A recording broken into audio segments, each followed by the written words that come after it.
Adventures in Filbar. For all your role-playing needs, try the free stuff first.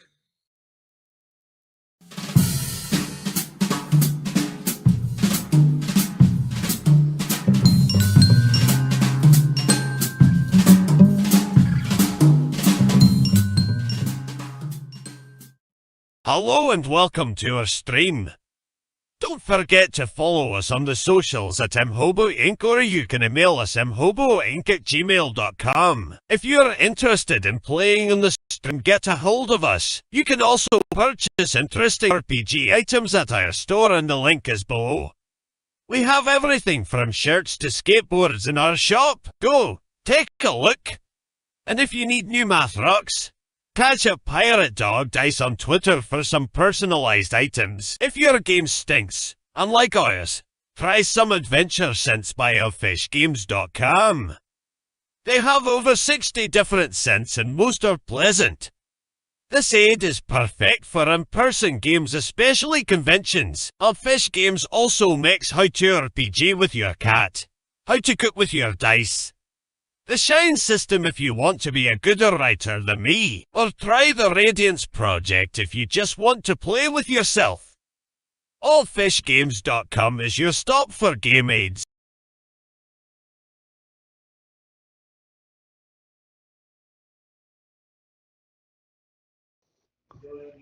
I'm unmuted. Hey, everybody, welcome aboard. Happy Easter, happy Sunday. You know what that means. It's time for the Azure Toll. Got a great show for you tonight. We're looking forward to playing this, see how these guys do. Wow. Jitsi updated things, so hopefully I'm broadcasting. While I check on that, let's figure out who's who. We'll start in the bottom right as always. Carol, you are up first. Well, I'm up first. Hi, everyone. I'm Carol, as you just said. I'm a longtime gamer, occasional GM, and commissioned mini painter who paints on Twitch. You find me at muses_touch painting 3 times a week. Around here, I play Rose of the Raven Blackthorn, my human assassin fighter. And wow, I can hear myself. Yep. That's not good. Mike, you're up next. Carol sounded so nice, we heard her twice. Oh my God. No. Hi, everybody. I'm Mike. I play Bodhi, the Surf and Sorcerer, and his monkey sidekick, Little Kahuna. You might think that Little Kahuna isn't as smart as a human, but he's at least as smart enough to know that it's referred to as the Stone Age, not the Stone Ages. So we're looking forward to the. We're looking forward to. I think we're going to the plantation tonight. So we're, LK in particular is happy that we're going to a plantation. I think he thinks it's going to be a banana plantation, but probably not. You know, maybe I'm just speaking for myself, but when it comes to Little Kahuna and you, I think we all know which one the smart one is. Agreed. Dawn, you're up next. Hello, I'm Dawn. I'm playing Fee. She's a little tiefling fighter, a bad attitude and just really coarse. Nothing at all like me. Not at all. Yeah, ignore what Mike put on the blog post. Yeah, you're perfect. Jesse, you're up next. Hey everybody, I am Jesse. I am playing tonight. Not a gunslinging minotaur, but a chain-smoking investigative half-elf monk named Osiris. Otherwise, you can find me on adventuresofvideoland.com or Adventures in Videoland on Facebook, where I talk movies. I haven't talked movies recently, but I probably should. Maybe we'll do some of these new martial arts flicks that are coming out. There's one that's really exciting. You can also catch me on YouTube on Beyond the Dune Sea, where I make the occasional guest appearance as Admiral Enigma. My California Surfer vibe and Jedi evil bad guy who is someone else. Nice. Carrie, wrap it up for us. I'm Carrie. I play Cash, and she's the youngest, most exuberant member of the group. That's it. Nicely done. Okay, boys and girls, as it was pointed out, these guys are in an airship piloted by, not Fitz, Arden and Lycoris Van Dyke. They are halfling siblings, and they are, well, they're halflings, and they're kind of rude, and they're kind of loud. So we'll see how this goes.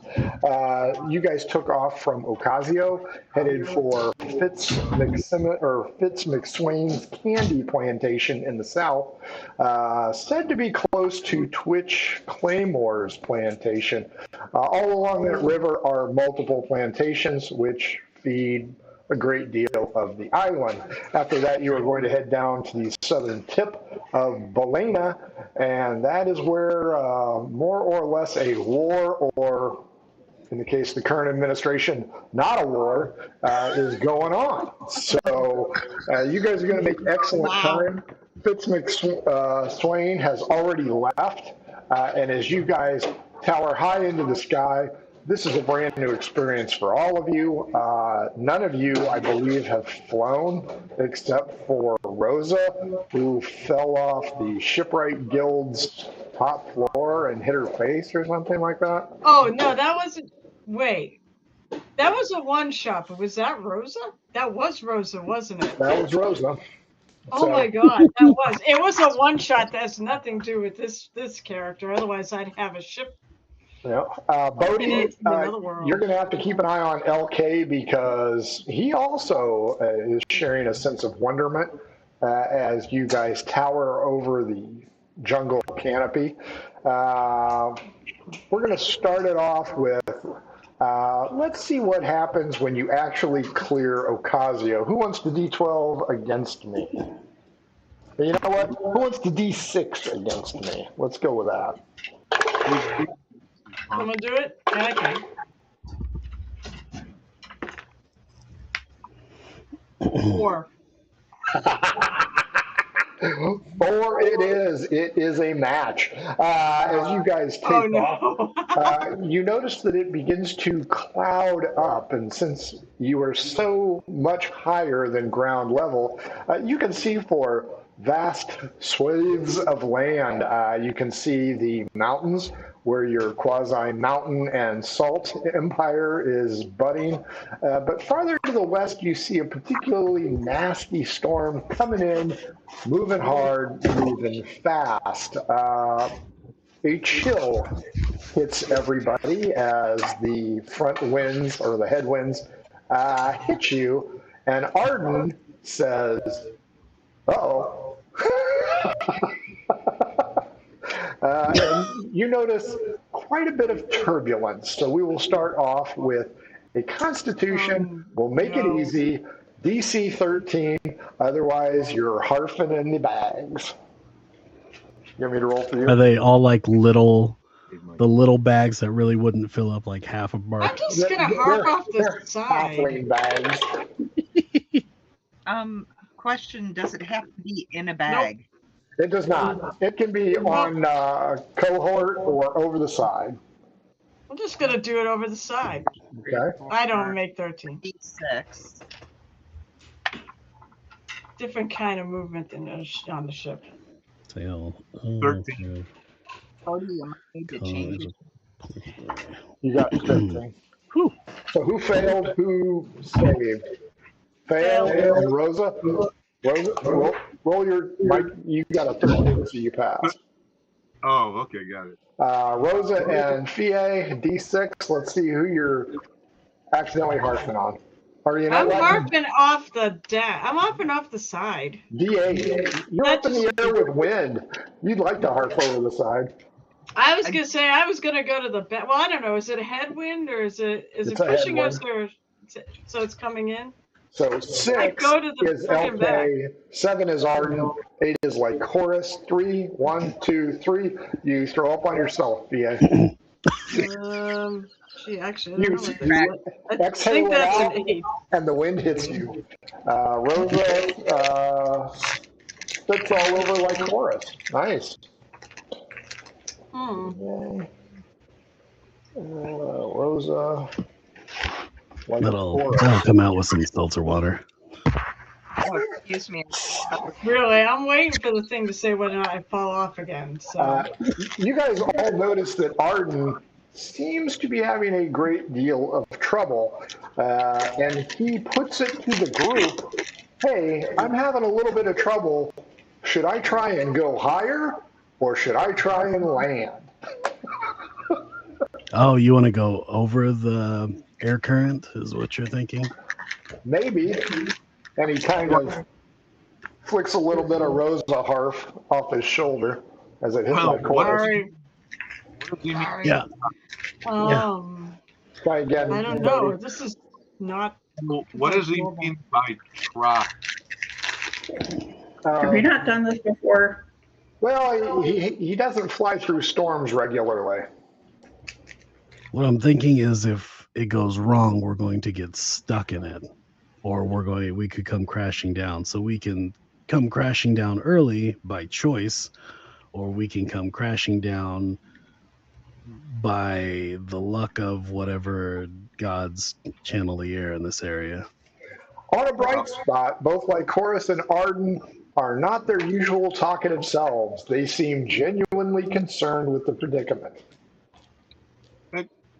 Well, I'll agree with Osiris that we should maybe land this thing since they're used to, I guess, only piloting this indoors. Actually, I was thinking we should just go over it. We don't want to. Can I make a nature check?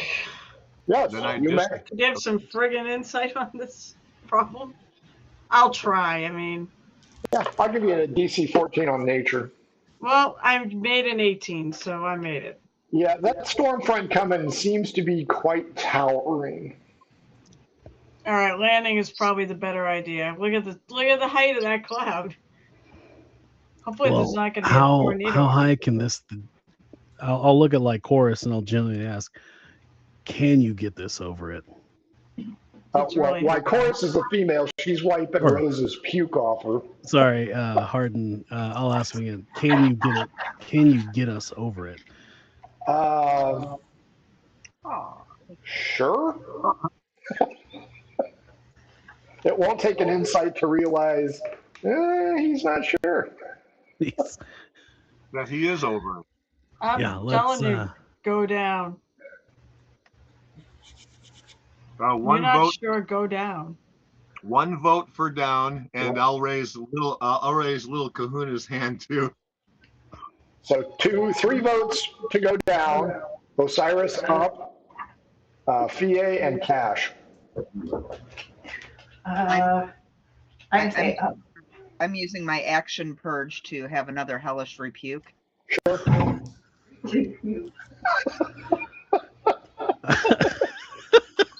You know, when it started, Fie was not green, so she may have a little bit of goblin in her. Yeah. Who knew you could do it? When the first time. You probably have the right charisma to get a little goblin in her. Lycoris and Arden will make their vote. Odd, they'll go up. Even, they say land. I like up. There's two fours. Arden's like, you know, boss, I don't think that's a great idea. You know what? There's a landing spot right there. I'm going to head for that opening right there. Right there. Sure. You see it? You see it? And he jerks it down and turns to the left like he's chasing a ghost, a blue ghost in Pac-Man, and he heads down. I was really hoping to go up and over because I wanted to see. It was like, for Osiris, it's like the chance to be that high in the sky is so incredibly rare that we could try it after the storm. Yeah, he'll go through that's not fun. Who wants to roll the D20 to see if Arden lands this thing in the opening? How about Mr. Deathwish? Go ahead. Yeah. I'm on it. Let's do this. We're good. That's a 19. Yeah, he lands it like a champ. Just as it begins to pour rain, as he lands, he yells, "Everybody out quick! Everybody out quick!" And he jumps out, as does Lycoris, who is still picking the last of Rose's vomit out of her ear. Are you guys going to hurriedly exit Yeah. Yeah. or take your time? Hop out. Let's hop out. Hop out. I'm gonna hop out and put my face to the rain and see if I can clear some of my own vomit off. As the last one jumps out, one, Cash, turns into a little cube that he had before. Everybody runs to the edge where you can take shelter. The monsoon-like deluge is soaking everything immediately. Arden runs out to the center of the clearing, grabs his box, runs back to the tree line. By the time he gets there, it is pouring and he is soaked. He's like, well, we're here. Hooray. You are not here. No, I know. We're not here. So, you guys, everybody give me a nature, well, one of you give me a nature check. You should have a decent idea where you're going. It's got good nature. Who actually knows nature? Mm, I'll do it. I'm just smart, that's all, but I don't have training on it. Shiz, I'm What's- stupid. Don't trade. Roll. All right, we I'm have putting those down. roll. With my boosted +1 nature, I got 3. Wow. So, Ooh. Bodhi Gore, I did ask who was actually good at nature. give me a D4, Bodhi. I'm switching dice too. 3. Oh, okay, fair enough. Bodhi points out that he is absolutely positively certain we go this way. Everybody give me an insight check on Bodhi's confidence level. I mean, you can be Whoa. perfectly confident. I mean, insight. Everyone, get under my sarong. Hey, only an 8. 19. 3. 16. Osiris and Fie, you got a good feeling about this. Rosa and Cash, not a clue. Bodhi, LK goes.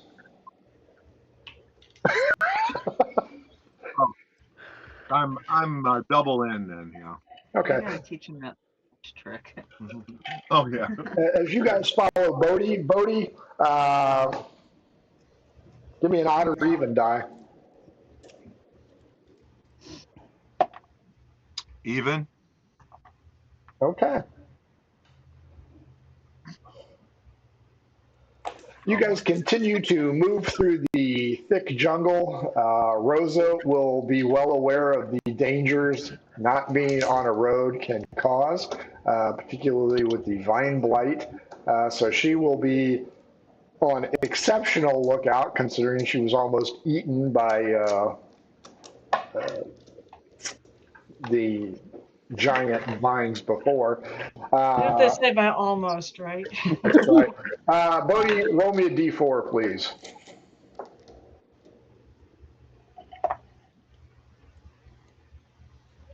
Two. For 2 hours, you guys hack and slash all your way through.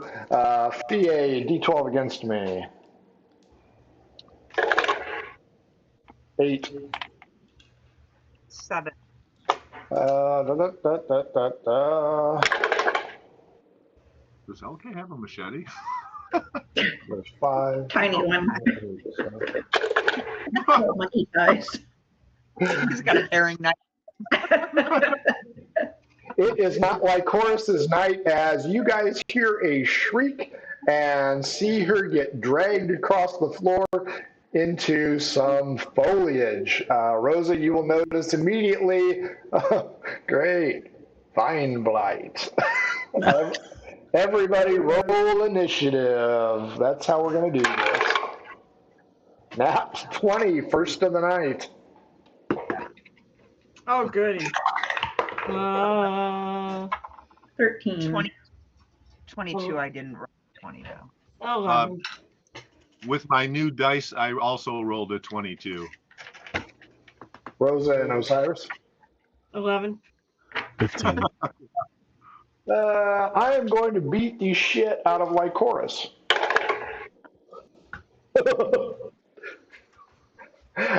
You hear, 22s. I have a pair here. Bodhi and Fie, you can charge in as Arden gives a loud shriek like a scared cat, or you can decide, well, she didn't have much to offer, so whatever. Oh, no, I'm charging in. Yeah, Bodhi will charge in too. Give me Wasn't even perception. flying. That's right. Gutter ball. Yell out gutter ball. Gutter ball. Give me perception checks, both of you. Let's see if you spot her. 13.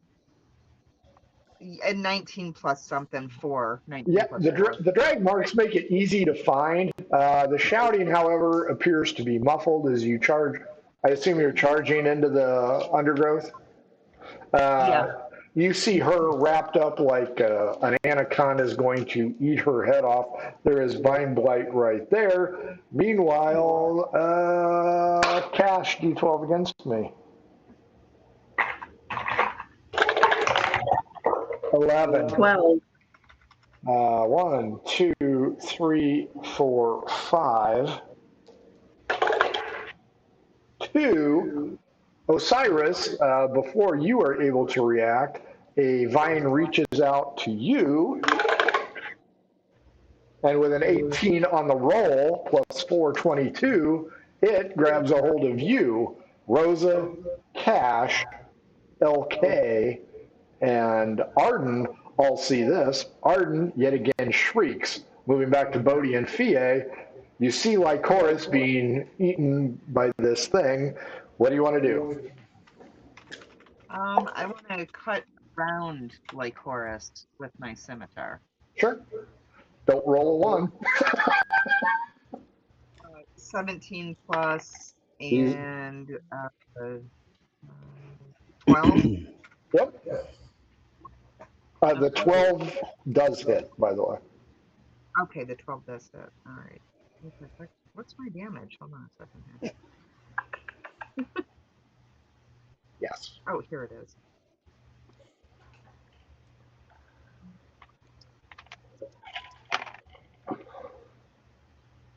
I'm hoping Bodhi uses his old dice. 13. Damage.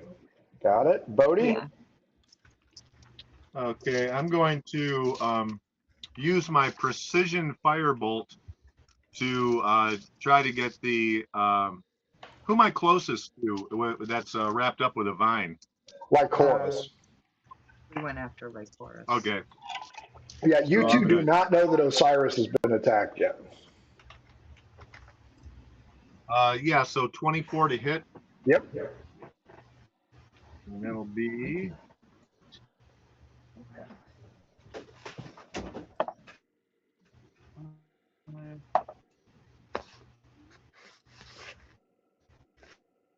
13 fire damage. 26. Nice. You scorched the shit out of that. Meanwhile, out in the, well, it's not even a clearing. Osiris is being attacked. Osiris and Cash have 13s. We'll start with Cash since she is not encumbered. What would you like to do? I'll use my rapier and try to cut it away. Okay. Also, Osiris, give me a DC 12 versus strength to make sure you aren't grappled. And you are going to take, damn, 11 hit points of damage. Jeez, 17. Yeah, you are not grappled. You are just, it's got like spiny tendrils. Yeah. Ow. Cash? So it was a 12 hit. The 12 does hit. They are AC 12. Okay. Easy monsters. See our half. 6 points of damage. Okay. Osiris? I will. I will hit it. Okay. Yeah, I'll attack it and burn a key point using like my flame or using like the fire attack with the monk strike. So Sure. that is a 17 on the first hit. Oops, that's cackled. And a 19 on the second hit.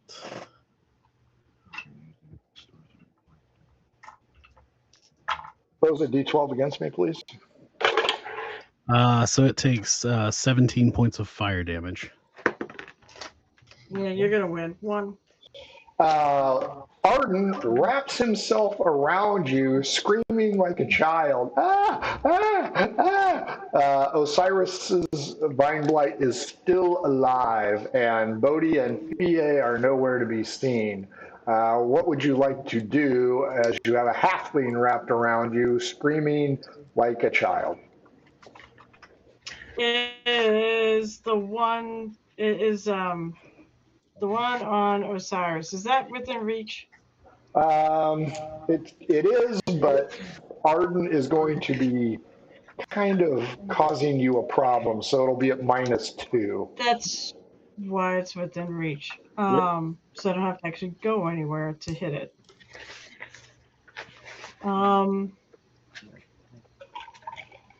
Yeah, had he sure. been grappled, then no, you wouldn't have been in reach, but he wasn't. I will yell him to get the frig off of me, and then I'm gonna roll. Okay. So rapier and a dagger. All right, so at 14 will hit, so they both hit because I rolled a 19 with the second one, 19 on the die with the second one. Okay. Sorry, D8. 4 plus 4. 11, 15 points of damage on the 2 hits. Dead. Bodhi and Fie, as you unwrap Lycoris, she is exceptionally grateful at you, thankful that you saved her, and she still smells a little bit about barf, just because she hasn't been able to clean herself off. As you pick her up, kind of dust her off, you can hear sounds of battle back where you came from. We'll pick her up quickly and beat Cheeks back towards the noise. Or I will. I'll follow. There is a second Vine Blight. It appears Osiris and Rosa are closest to it, and Cash right up there as well. Arden is now gathering himself and asks, geez, where was all that shrieking coming from? Wow. He points out that we're all going to need to be a little bit more careful here in this unknown landscape. Who wants to lead? I'm tired of leading. I mean, Bodhi's got his new dice, so. Yeah, Bodhi was. I have a. I've got perception. Yeah, I got plus Bodhi was perception, actually I got leading, so Arden is just full of shit. So but I don't care if you guys want to switch order. I'm fine. Yeah, go ahead if you have a pretty high perception. I mean, I've got a 3. I don't know if somebody does better than that, but Let's see. I don't know. 4, but I doubt stealth matters really much. Not here. No, it never does. So Rosa, I guess I'll please. just, yeah, I'm fairly tanky now. Hour 2, D12 against me, Rosa. D12. I think that's a 12. There you go. Hour 2, no encounter this time. And as you break through the underbelly of the jungle, you have reached a road of sorts. It goes left and it goes right.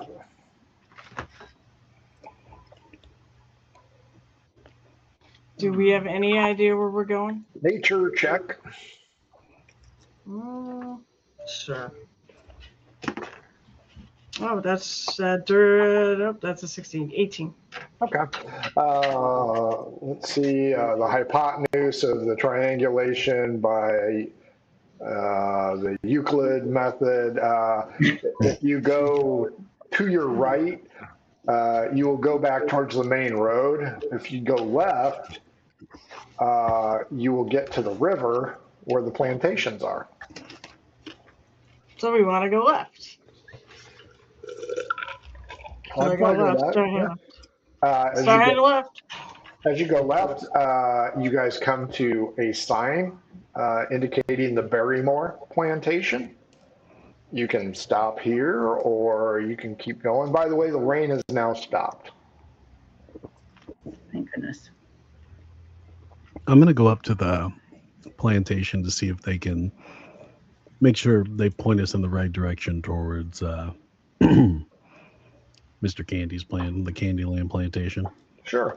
As you approach the dirt path, you notice that there are just hundreds of short berry bushes, not foodoo berry, but it looks like, I don't know, like dwarf pears, dwarf apples, dwarf cherry trees, just hundreds of them, all laid out in straight lines.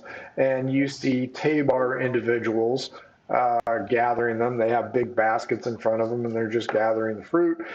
They pay no attention to you. And as you near the end of the line, there's this gigantic house and a dude walks out, white mustache, white goatee, white outfit. Hello there. Colonel Sanders. Colonel Sanders. I run a chicken outfit in the back. Not surprising. You know, I've seen a lot of people here, but I've never seen anybody who looks as lost as you. What can I do for you, folks? Go ahead. We're just trying to find our way to the candy plantation. Candy plantation? Oh, the McSwain Ranch. Yes. Yeah. I believe I've met that individual. You go out back to the main path. You go, I'd say, a donkey step away, and you'll come to a creek. And you pass over that little bridge, torn up logs, and you go to the other side, and then you go a couple of horse trots down the way, and you see that Twitch Clayback or whatever his name is, his plantation, and then right beyond that is that McSwain place. He's a sweet guy. You don't happen to have a map of that, do you? Right up here, little missy. Got a mind like a steel rogue. In my past experience as a terrible scout, do I know how to interpret this? Yeah, it's about a mile down the way, go across the creek, and it's about 2 miles to Twitch's, and then you go a little bit further, and it'll be Fitz's place. Very cool. Because I'm talking cavalry lingo. To show his gratitude, LK holds out his hand and opens it up. Even it's a piece of silver, and odd it's not. Oh, it's odd. What is it? It's a 1. No thanks. I got more than enough fertilizer here. Okay, well, if it's a one, Oh, if it's a one, it's a okay. two. Yeah. Okay, I thought you were saying Bodie. I'm No. like, it was going right over my head. No, Okay, no. it makes LK sense now. wanted to offer something, and they both worth the same to him. So yeah. Wow. So yeah, he's like, good luck. He goes, hey everybody, let's get some dinner. And the Tabar, who actually are like smiling, they seem to be happy, unlike at Twitch's place. And they all set their baskets down and head off into an orderly fashion into the plantation home. And you guys can smell chicken. So yeah, this guy's cooking chicken for everybody. Barbecue chicken. My original recipe. Not fried? Good luck at the Sweets plantation. So, Wouldn't happen to have any of that chicken to go, would you? nope, just barely got enough for my fine, hard-working folks. So we could buy a bucket. Well, it seems like, yeah. Do you have a family meal? Yeah, a family meal.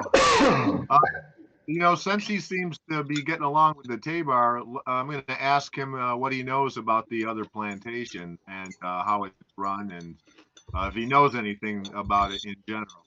Any gossip about the other plantation? Well, you know what? It's like a saddle sore. You never know when they're going to crop up, and you never know how bad they're going to be. But here, we don't use a saddle, so we don't got no sores here. But that Twitch Claymac guy, I hear he's one big sore. That's a good way to put it. Very good way to put it. It's like one of those sores that oozes pus and has the thing your son there was trying to give me. Cute kid, by the way. He calls him my son. That's great. So, yeah, I just wanted to know if we had the support of the community, no matter what happens down the road there.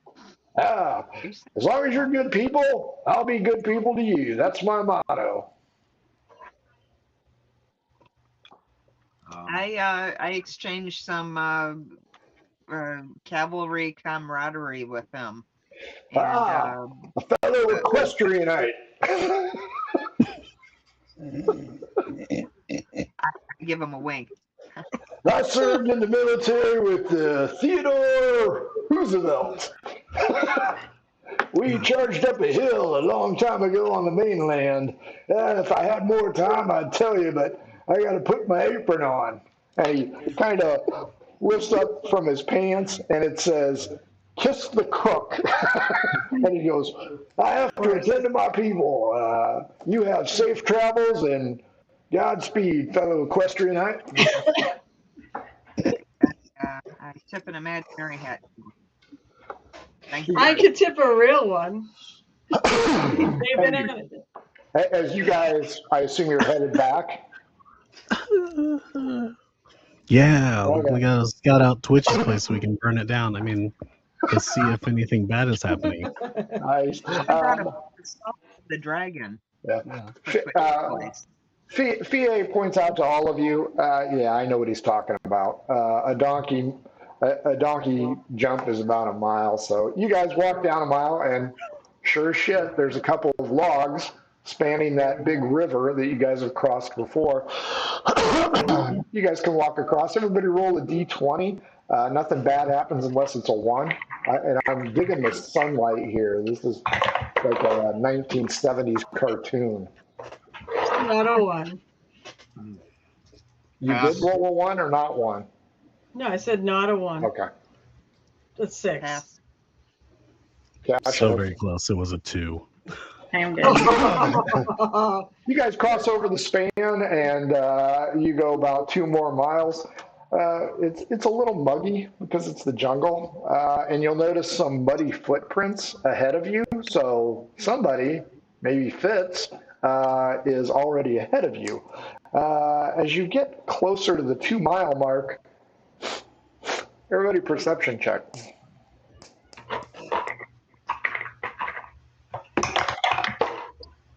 20. 13. Dirty 20. I just found some of my rations that didn't get washed out by the rain. I offer to prestidigitate for you. Yeah. Thank you, Cash. You're the best. 11. Osiris is daydreaming about the fires that could go up in Candyland. Osiris and PA are busy. Everybody else smells smoke. Like what kind of smoke? Campfire? No, a Building little bit fire. worse than a campfire, like a structure fire. Oh. That kind of smells like a campfire. As you guys move closer past the line of trees that you notice, or Shit. know that denotes the edge of Twitch Claymore's plantation, you find the source of the smell. And Shit, somebody beat us to it. that nice plantation home burned to the fucking ground. Twitches? Someone Yep. beat us to it. Maybe Twitch did it for the insurance money. Maybe he's in it. Twitch is in Ocasio. He's in Ocasio. The plantation home is burning. No, burnt. This is an burnt. old Okay. fire. It's still charred. Oh, I see. What about the other homes? The other homes appear to be vacant, but you can go onto the property and take a look. Yeah. Oh, I think he burned it for the insurance money. I don't know that I want to go onto the property, leave any of my footprints or any other. DNA. Yeah. Yeah. LK looks sad that he wasn't the one that did this. LK searches the sky for a ship and does not see any. Oh, Jesus! Oh, Meow. Yeah, he has decided to jump up. Come on, Hi, kitty. Suddenly, you're attacked by a giant cat. with the shaved ass. So, Yes. I have one vote. Okay, you got to get down. Oh, you were a ton. I've never seen him jump that high yet. Oh, he used my leg with his claws. Oh, So- Ow, that's why. Osiris is going in. Fia is holding back. Bodhi, Rosa, and Cash. I'll go with Osiris. All right. Lycoris and Arden will stay with you, Osiris, or with you, Fia. Bodhi and Cash. Bodhi will hold back with LK and Huh? okay. Cash. yeah. I don't think anything good can come from wandering around in there. Fair enough. Rosa and Osiris says, do you want to check the charred remains of the house, or do you want to go back to the, we'll say, servants' quarters, such as they are? Both. I want to check the charred remains of the house first. I'm Yeah, trying well- to see if it matches up to what's been going on. Okay. Yeah, I agree. I wanted to. We'll stick together. Okay, fair enough. As you get there, you look at the charred remains. There's still some smoking. Both of you give me an investigation roll.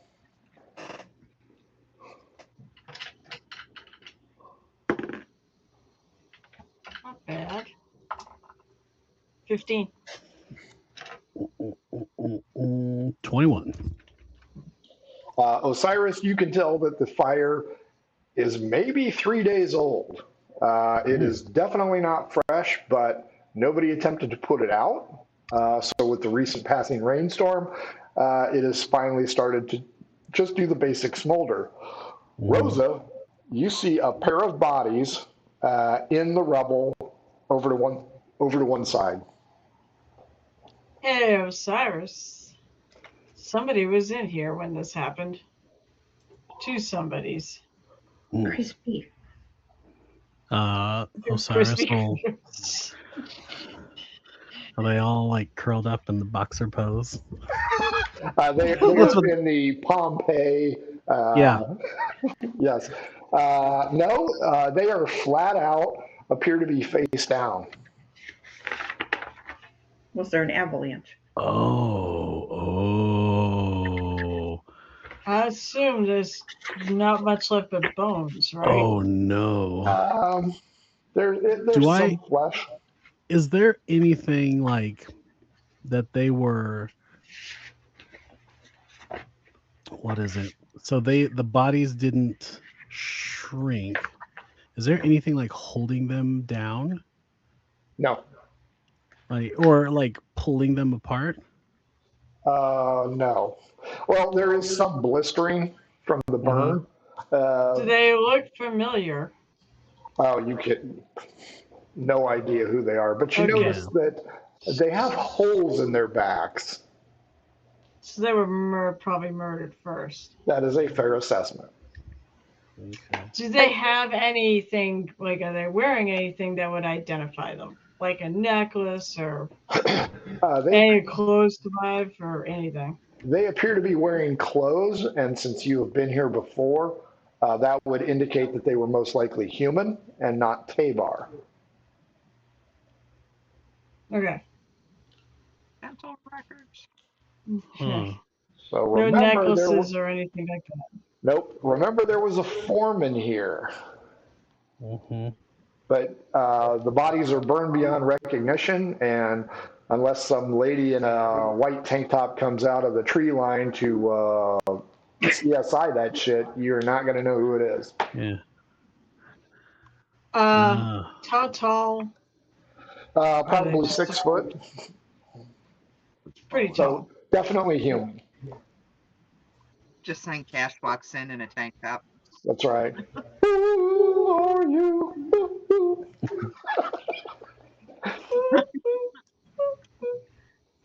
They seem to have met with the Colonel's extra crispy recipe. Ow!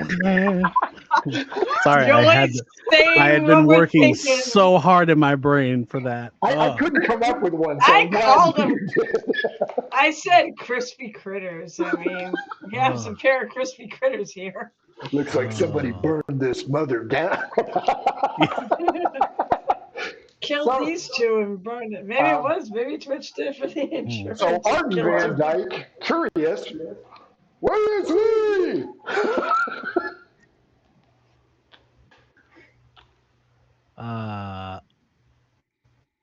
Hey, what do you see? Osiris will look over at Arden and then just start heading to the servants' quarters. I tell Quiet, you'll call the mountain lions on us. I don't know if there's mountain lions here. I go with. Do we have? By the way, do we have any idea where this fire? Like, is there anything that tells us where this fire started? Probably the middle of the building. Yeah. And it's been several days, so this is yeah, it's just a pile. Yeah, they're charring patterns that you can pick up. They killed them a long time ago, so it's not. We're not going to get much out of this. If only we had an arson investigator. Well, yeah, he burned to death. As you guys make your way over to the servants' quarters, you see a pair of dead Tabar, one at one building, one at the other. Both of them are male. Both of them appear to have been stabbed. None of these structures are on fire. There's still rat holes infested with mice, rats, vermin, etc. But there's nobody there. Now, keep in mind, these guys didn't have a pot to piss in, so they wouldn't have taken any personal items because they didn't have them because Twitch was a dick. But you guys notice of the structures you look into, there's nobody here. Arden is really curious, but stays. He will not approach. Not curious enough.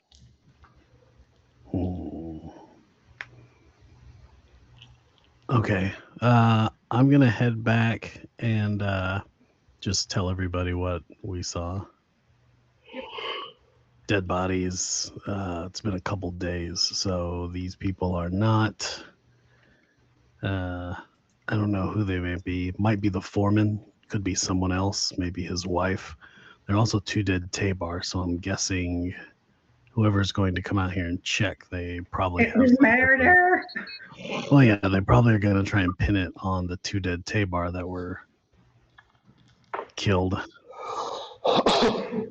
Did the hole But look like it was the same hole? Like, did the wound look the same on all four of them? It was a blade, some kind of bladed Yeah. weapon, probably long or short sword. I mean, so about the same length of the slit there. On the Tabar, yes. The charred bodies cannot tell, but you can probably assume that. Yeah, I don't know. They all look like the same type of wound, so they might not pin them on. Well, like we said, they're probably killed before dropped in the fire, because usually if a body gets burnt, it has a tendency to shrink. Isn't that only if you put them in the oven at 300 degrees? Usually, yeah. Okay. And you got to make sure you put the shrink wrap on them. There you go. I can't remember the jingle for it. Okay, so this is a mystery, and you guys thought you were going to Balaena tonight. That's the funny part. Okay, do you want to continue on to Fitz's place? Yes. Are go ahead. Is it smoldering hot enough to light a cigar off of? Not with the rain. But if you want to kick around the charred areas, I'm sure you can probably find something. You're going to use one of those short cigars, right? Well, okay. Jonah Jameson. Okay, pulled out a cigar, and he looks sad that he can't get a light off of it. I don't want him to play with matches right now. I'll kick up a little bit of the coals so that he can light a cigar off of it. That Spider-Man's a menace. This time, Arden goes with you. Whoa, that dude's dead. Wow, that one's dead too. And he comes running back to PA because he's going to rose it or FIA it. Gonna rose it. I hold his back for him. Nice. That's a true friend right there. So do we want to continue on to Fitz's place? Yes. Okay, you guys go down about 2 miles. In between the two plantations are thick barrier woods, just used to mark it out. Think European France hedgerow, very thick. But then you come to a sprawling area, and it's more factory-esque than a plantation. It's a very strange building, clearly made from a deranged architect. It seems like it's a collection of giant boxes around here. A well-worn path leads up to an entrance. The trail has ruts in it from wagons, and the entrance to this place is probably 10 feet by 15 feet into just this collection of, for lack of a better term, a honeybee fortress. Because some of you, especially PA, would know what a honeybee fortress is. So all these boxes are just connected in weird spots, but the main door is enormous. And the footprints come right here. I lean on something and go, Honeydew Fortress. I've seen this before.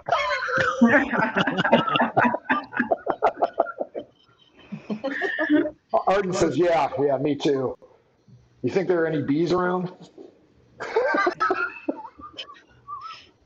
Never. Sure, you better stay behind me. Yeah. Osiris will lean over to Arden and go, millions of bees. Oh my God. At that time, a giant honeybee comes over the hedgerow and heads onto one of the second or third tiers and goes in a small chute, just large enough for the giant honeybee. And Arden goes, Jesus Christ, did you see the size of that thing? I could fucking ride on it.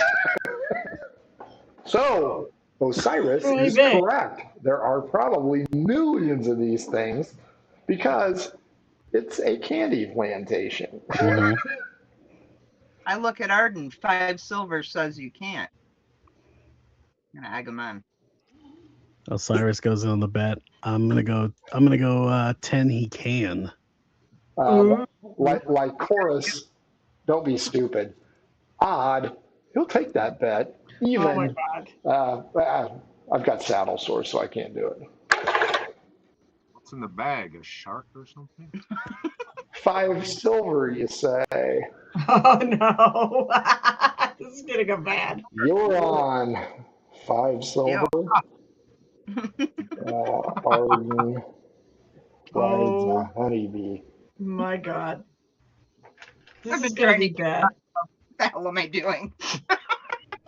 So there's no signpost, no, candy emporium signage, no placards, no nothing. Just this oversized door, and then if you want to try and climb up onto the roof and go through where the giant bee went in, I'm sure nothing bad would happen from that. I'm just gonna knock on the door. Well, fair enough. Give me a D10. Okay. 1.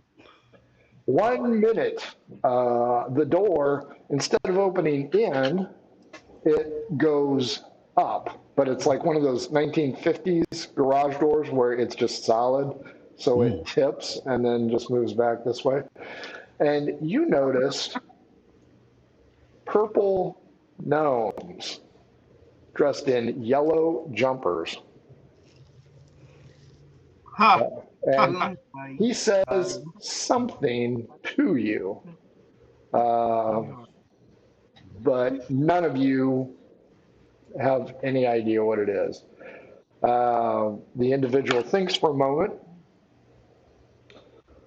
Anybody speak Draconic? No. I do. Okay.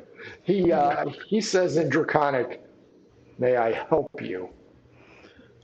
Yes, we are here to meet with Mr. Sweeney. We are guests. Oh, he's not here. And he points, and the door starts to.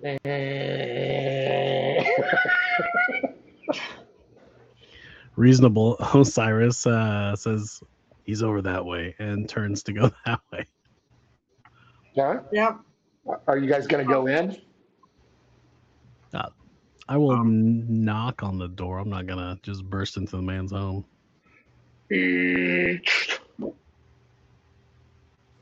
Purple gnome, yellow jumper. Weren't you just here? No, we're not at the house. We're still at the beehive. Were we trying to get a bee so that it could be ridden? Oh, is it possible for the and I'll say in Draconic, is it possible for the gnome to try and ride a bee? Halfling, the tiny one, and he points to, and I'll point to him. Is it possible that that one could ride a bee?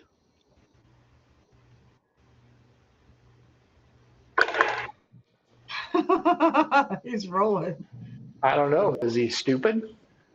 Yes, he is incredibly stupid. Yes, you can do that. Perfect. And Osiris gives him the thumbs up, and he's like, "You're good to go." In common, and he looks back at the at the little purple guy, and he goes, "Do you take like money for tips? Because you are really making this a great day for me." Oh, we don't operate on money. Do you have any liquor? Wow. I also speak Draconic, but I'll tell him I've got some Winegar. Winegar. Oh my God. Is that alcohol based? More or less. It was at one point. More or less. Good, because we are running short. Mr. McSwain is supposed to be bringing us more alcohol, so maybe you can help us with a batch. So if you'd like to volunteer his Winegar, we can try a batch of that. Come in. And you guys come into a large building, and it's got like giant Clydesdales hooked up to wagons. And the wagons have these barrels on them. And there's clearly more than one purple gnome in a yellow jumper. and they are all running around. There's some tall gnomes, there's some short gnomes, there's some fat gnomes, there's some thin gnomes, and they are all just running around. None of them are singing, so they aren't Oompa Loompas. They're just weird. And they take you away from the transport station, which is huge. It's just immense. It's much larger on the inside than it is on the out. And as you walk by Osiris and Bodhi, he tells you in Draconic, don't touch the horses. They're skittish. I don't hear any of this, but I like do the old veteran thing, and I'm like, yep, used to ride one of those. I'll tell Osiris in Draconic, why don't you have your buddy pet one of those? That's what I was waiting for. Osiris looks over at looks at him, looks at everybody. He's like, yeah, these horses, they're pretty nice, huh? And he's like, I remember when I used to pet horses as a kid. They're really soft. And as he's doing it, you see Osiris doing this to looking at everybody on his team, like, Arden, I back away from this situation because he only comes up to the Clydesdale's knee. Oh, that thing's bigger than me. I bet it poops bigger than me. And he just kind of tucks his way in and he huddles up against.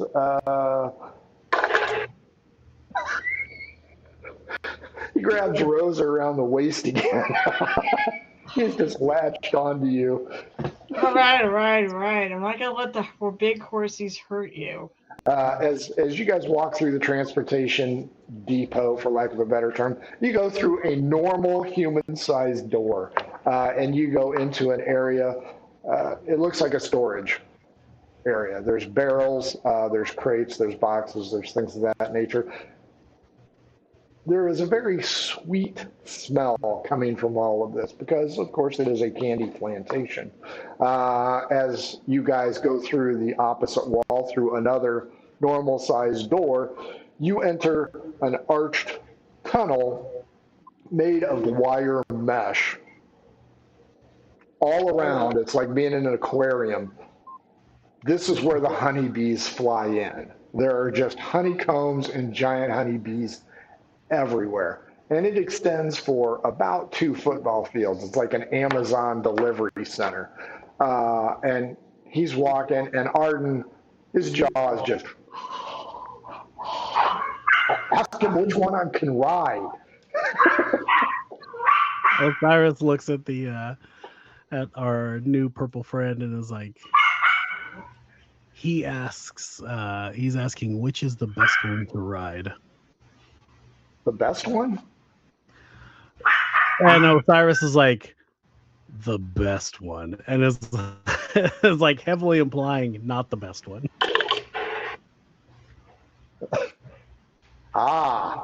Yeah. Up ahead. And you guys go another couple of yards, and there is this gap around this really big bumblebee. And there's a reason, because you can tell if it was a human, you'd know he's just constantly pissed off. But this is a bee. None of the other bees are coming around, and he's just kind of sitting on his rump or whatever. And he goes, that is the best one. Osiris will look at him and that one. There's your guy. Oh, Arden sticks his hand through the mesh. Oh, when do I get to ride it? Wow. Osiris looks at him and goes, he looks at our purple friend again and goes, he would like to try to ride it now. I'd feel better if Mr. McSwain were here. He's due any time. Oh, we'll wait a few moments while they get to know each other better. Let's do the old school monster reaction. Bodhi, give me 2d6s.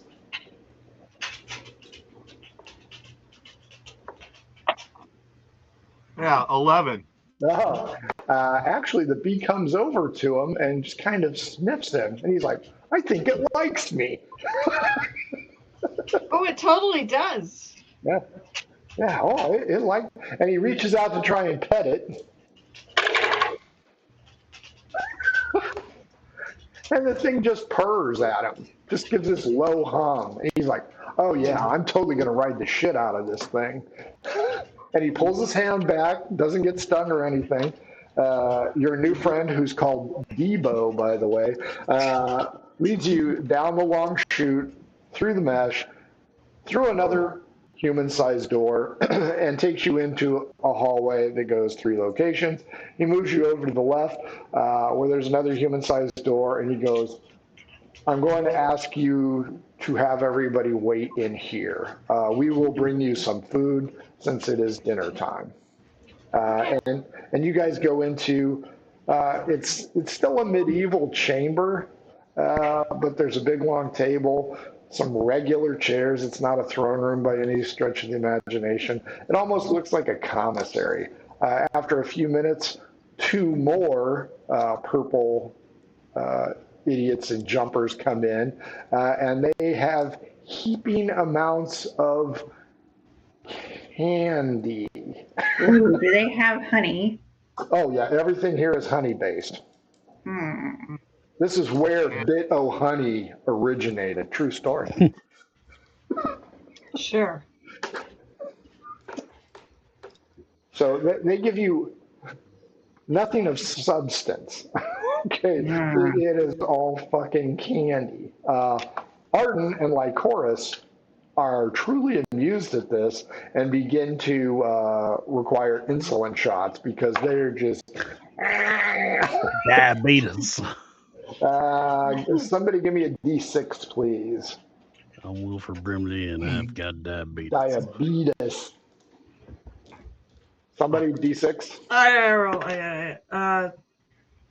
That is a 6, I believe.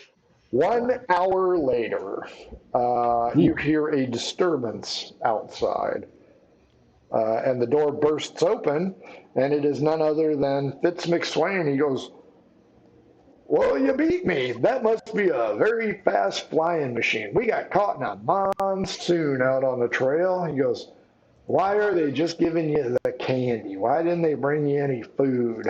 And meanwhile, like Chorus and Arden are sugar combed. No idea. It could be more than that.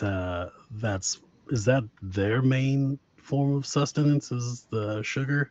That's all they eat. That's why they work so much. But you know what? I offer them regular food. They just won't touch it. I got them from an island. They're kind of different, if you haven't noticed. Yeah, they're very interesting. Very interesting group. Yeah. Definitely. So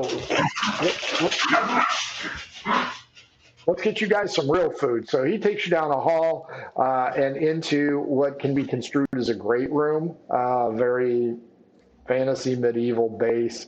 Actually, even looks like a tavern to some extent. But he has you sit down at a table, and he has a human female named Ruby start to make you food. And she asks what you guys would like to eat. I'll have a McSwain with fries.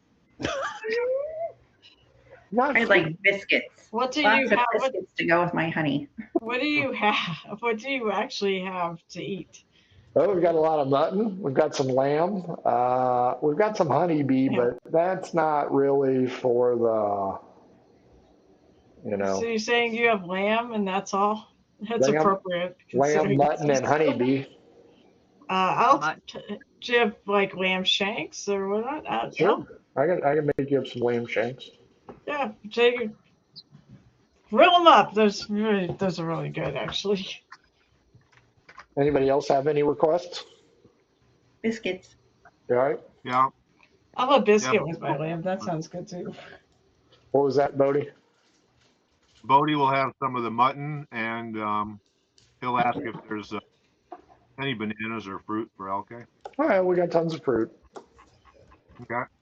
Osiris and Fia. Osiris will take whatever their recommended choice. There's nothing that he's desperately asking for. Okay, BA? Mutton. Okay. He asks, small talk, chit chat, asks you how it went. Didn't see the balloon anywhere, so hopes you haven't lost it. He goes ahead and also orders mutton and some ale. They bring out ale, wine, and water. And he just chit chats, and I really appreciate you guys coming here. This is great. Did they show you around? Arden pipes up, I get to ride a honeybee.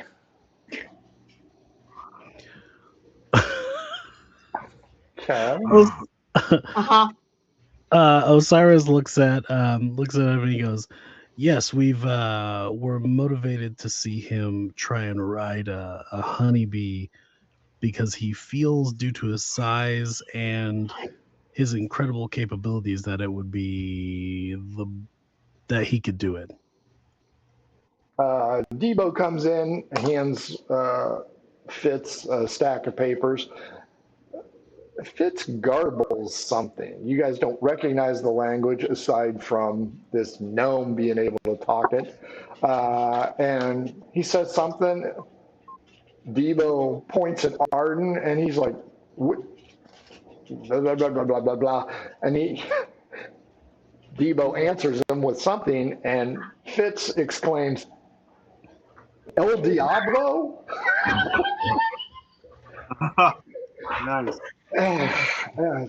Debo explains to him that Arden was petting him and it seemed okay, and Fitz is like, blah, blah, blah, blah, blah. And he whips out a piece of paper and hands it to Fitz. Fitz is like, Arden, I'm going to need you to sign a release. And Arden's not quite sure. Fitz explains that this is just going to go ahead and absolve him from any potential death or dismemberment in the event that he goes poorly riding the thing. Arden says, oh, hell yeah. Immediately signs his John Hancock, and he's like, okay. He says something to Debo. Debo waves over Arden, and they go out of the room and down the hall.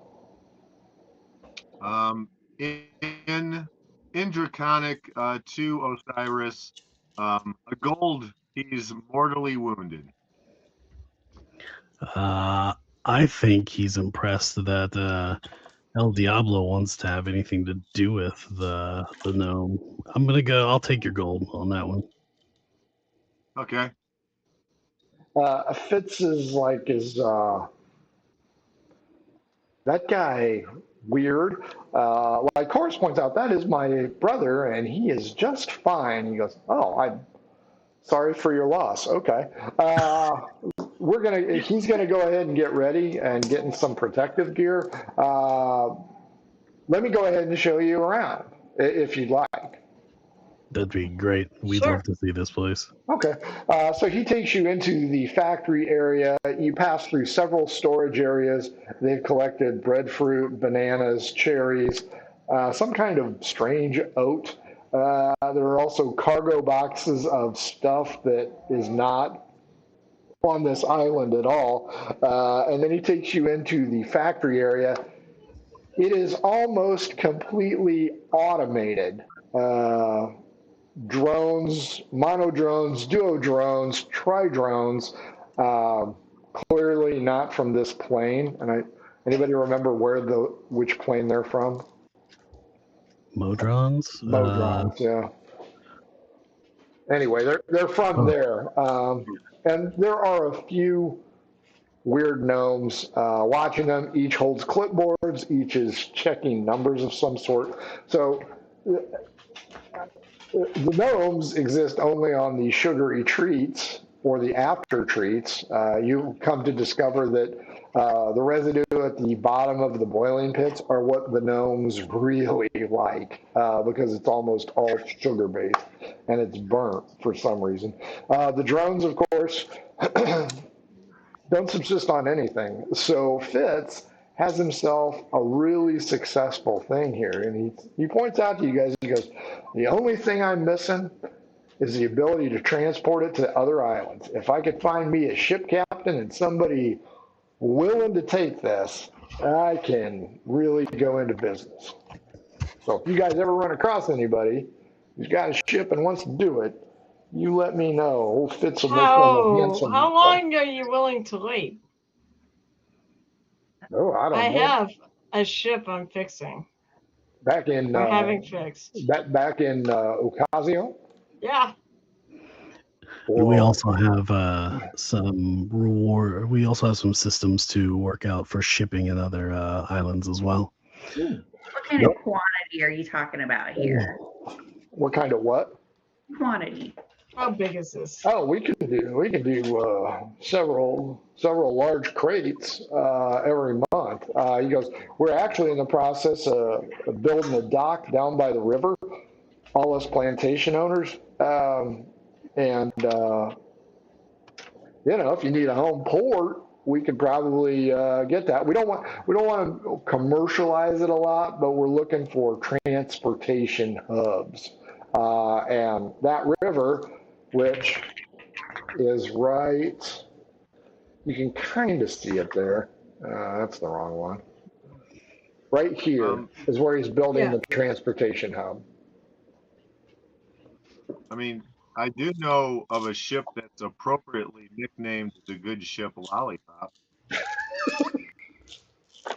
Well, we can do that. But if this little filly here has a ship, I'd be willing to start next month if I could.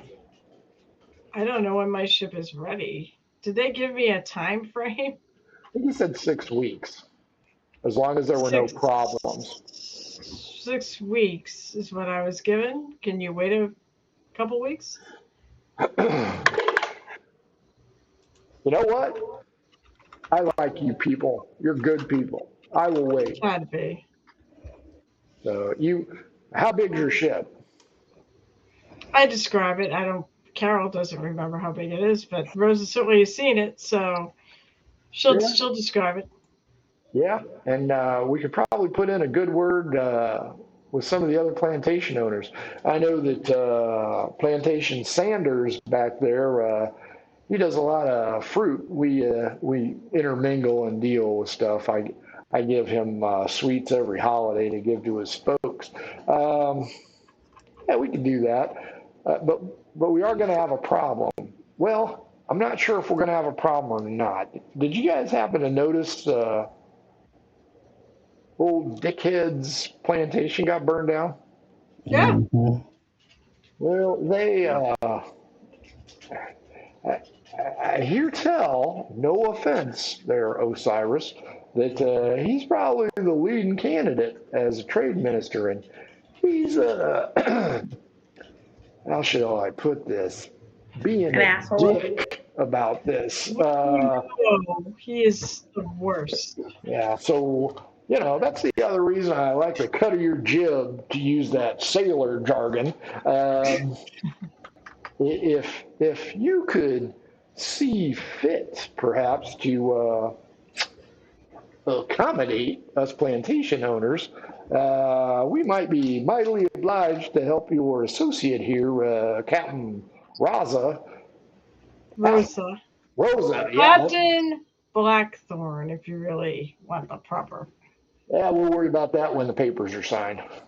Debo walks in and goes, he goes, oh. Wait, Cyrus, aren't you running for this position? He is, and Fitz knows that. No, I'm asking you, Cyrus. So, yes. So, if you want Twitch to lose, if all you plantation owners would throw your support and get others to rally behind Osiris, that would be the easiest way to prevent this asshole from winning. The part of it is, it's not just that; it's the whole matter of Balaena, because it's the five need to be, or the 4.5, whatever. They need to be back in. They need to be back in town to make that deal happen. And the problem is, we don't know what the other three are, their thoughts are on Mr. Claymore. All I know is one. Mace Addington. Yeah, She I hates know him. Mason. Well, as I'm saying, they have, the plantation owners might have some influence in this, considering. Just the More than five. like, it is. That's why we want to get to Balaena as well, to kind of get that squared away, where we can put ourselves in better standing with them already. Devo comes in, whispers something to Fitz, and he goes, "Your friend's about to die. You want to go see this or not?" And like Oh, chorus, heck yes. what do you mean I die? do. I want to see this. Probably not going to die, little Yeah. Missy. Probably just get hurt really bad. El Diablo has a mean streak in him. He goes, "Come on, everybody, let's go." So you go out through the factory, out through the storage. You literally are going through a maze of places. You're going up ramps, down ramps. You are completely lost. I mean, you could make a map. It's not going to be very effective. And Fitz here seems to be fine. Finally, he's like, "Okay, now when we go through this door, you're going to see something really cool." He goes, "But I got to warn everybody, if this goes bad, you're all witnesses to him signing that paper." We are. He shows open the door. It's dark in there because it's dark outside. There's a little bit of moonlight. You guys are outside. Above you, about 25 feet, is this giant net made out of, I don't know, fronds or something. It's not steel. It's not rope. It's just a big kind of bird cage for all intents and purposes. As you walk inside, it's like a dugout. So you walk inside, you're protected by this cubicle area, and in the middle are about 4 of these weird gnomes and Arden. And he is dressed in this weird hat, cowboy hat, chaps, and he's got this big cushion on his back. I mean, he looks like a weird ass clown cowboy. And he's out there. The others have El Diablo fetched down. And he's asking how they're going to do it. Now, these gnomes can talk common. They just haven't bothered to at this point in time.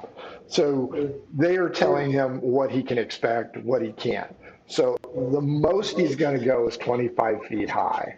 But it's like a baseball infield. So this is kind of a training ground for him.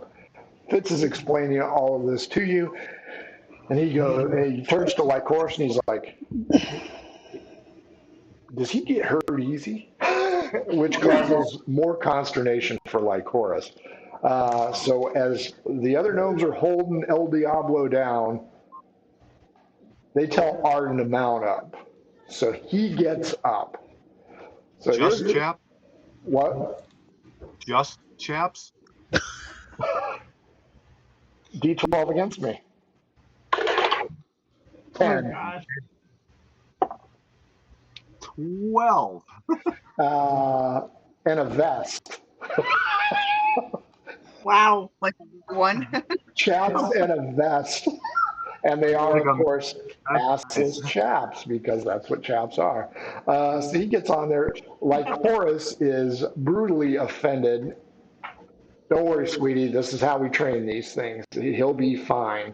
Nobody's been stung in the pecker in 3 days. He'll be fine." 3 days. So you see Arden. He mounts up on El Diablo. Go ahead, Jesse, or Osiris. Osiris is gonna step like outside of kind of this zone and like start limbering up because he's pretty much in the event he's going down or falls off, or Osiris is also prepared to like full power sprint, full monk sprint catch him if he's gonna crash. I don't want him to die because we probably need to be in their good graces when we're flying back, or You over in the odds? ocean. Fitz goes, whoa. Osiris signs it. Okay, fair enough. You go out there, I assume you're going to maintain your distance? Yeah. Okay. As you go out there, you're kind of like the rodeo clown. The gnomes look at Fitz, and he's like, he signed. So I'm going to need 3 people to roll a d20. Who wants to volunteer before you roll anything? I'll roll. Rosa? I'll go on. Bodhi? I've got gambling on this, so I don't feel right about it. Yeah, I mean, Osiris is already skewing the odds against our bet, but that's okay. Okay. We'll still. Well, I said he couldn't, so he was. I'm not saying he won't crash. I just don't want him injured. That's the big thing. I would like him to not be severely injured. He is the only one that can control the balloon. Cash, you're going to roll third. Rosa, you're first. You're going to roll for the takeoff. Give me an animal handling. He gets +0 to it. Okay, so it was a 15. Okay. The takeoff is a little bit jittery, but okay. He is up in the air, and El Diablo is spinning him around in circles. Okay. Bodhi, D12 against me to see if there's going to be an acrobatic maneuver. If I beat you, there will be. If you beat me, there will not. Yeah, I'm gonna, because I do have money in this. I'm going back to my old dice. 5. 1. Fair enough. It is like a carousel. He just is swinging around. Now, I already told you he's wearing a vest and assless chaps. So as he zooms closer to your dugout area, there he is, hanging out.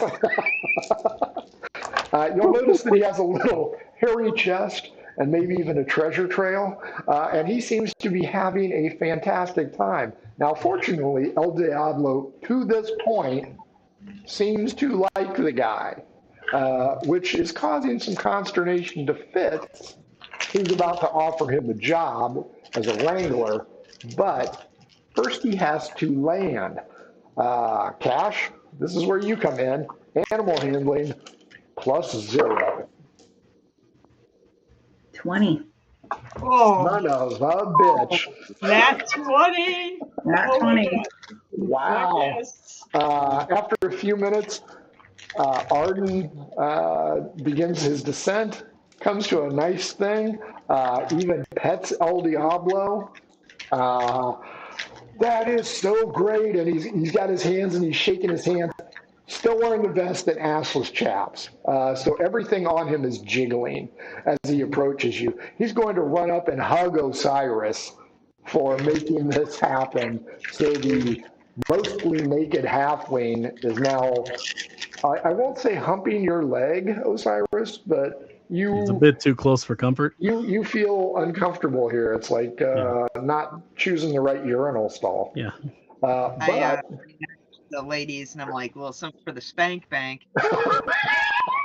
Right? and I give him the 5 gold and tell him best 5 gold I've ever lost. Thank you. And Bodhi, because he did such a great job of riding that, Bodhi instructs LK to hand Osiris a gold piece and a hand-rolled cigar.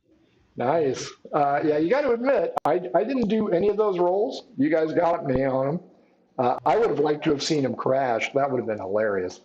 But apparently, We know. I think that's what we wanted. But yeah. Well, he is going to be talking about this for years about how he rode a giant honeybee.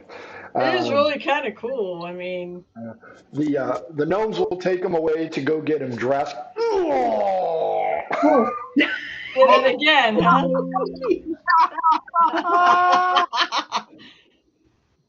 You need those chaps.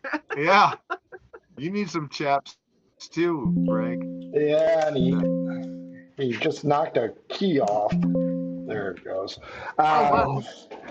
Come on, let's go out. Okay, come on. Oh my. Frank, Okay. scratch. Yeah, I'm gonna have some nail bites there. I'll put on my assless chaps later. Woo! Happy There he is. So they will take Arden away and get him taken care of. And he, again, he's going to talk about this for years. So there you have it. Fitz will say, you know what, it's getting kind of late. Can I put you guys up in some accommodations? I don't know if you want to travel in the dark, but I can put you up overnight. That would be great. We'd appreciate it. Thank you. Excellent. He calls over Debo, blah, blah, blah, blah, blah. And he goes, oh, yeah, blah, blah. And Debo says, welcome, my friends. I will go ahead and escort you to your lodging for the evening, and we'll go ahead and get you some food, get you tucked in. If any of you need a shower, looks at Lycoris and Rosa and Fia. Yeah, sure. You guys are all hurlers. We will take care of you. He sounds like an English butler. But he takes you guys away, again, up an incline, down an incline, to the right, over to the left. You have no idea where you're at. But he puts you in 2 rooms, ladies in one, men in the other. Each room has a big window looking outside, kind of rainy, kind of stormy. The trees are kind of moving left to right. So you made the right choice in staying overnight. Food will be brought to you, some personal cleansing applications they call wipes will be given to you. They call them dude wipes, but it is for the ladies as well. So that is done. The beds are comfortable. They are full size. And you guys have nice accommodations, 4 and 4. So dudes, you have an extra spot because there's only 3 of you. Unless LK wants a whole bed to himself. But as you guys look out, you can tell that it's getting pretty nasty out there. Somebody roll me a D4.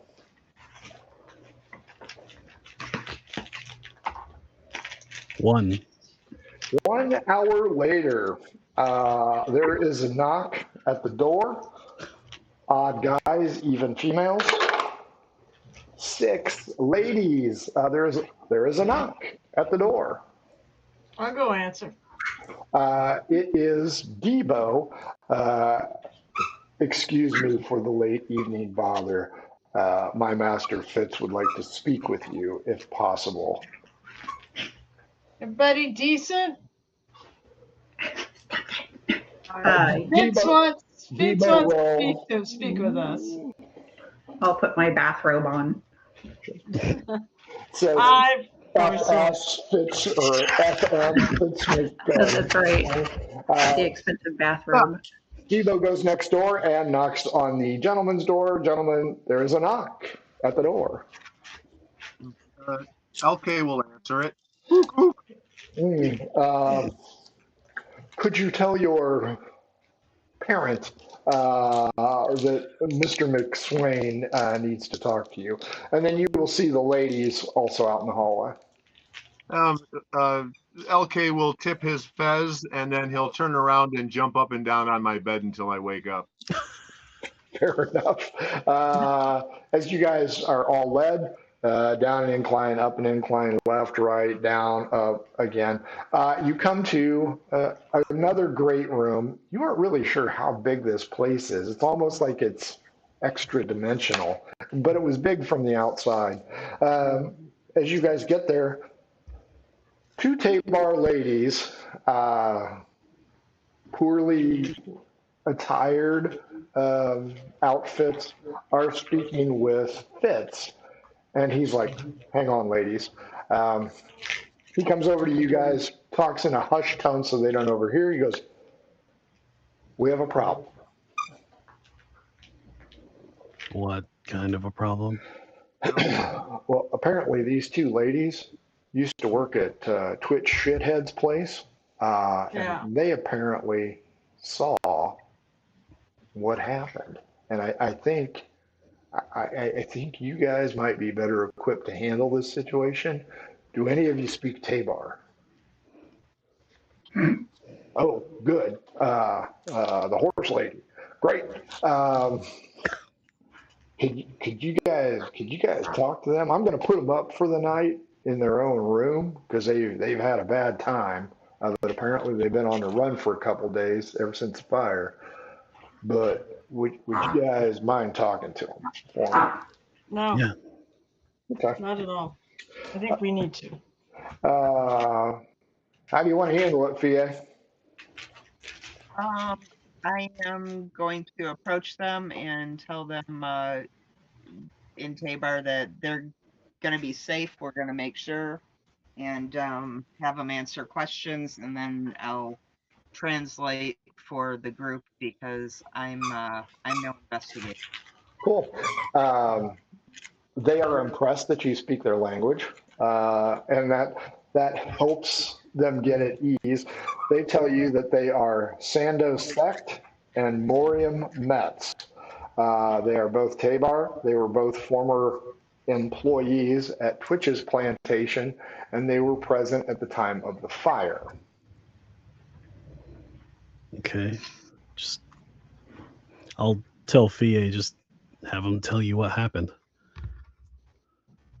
Okay. Well, we were getting beat, as is protocol, because we didn't meet our daily quota. When a group of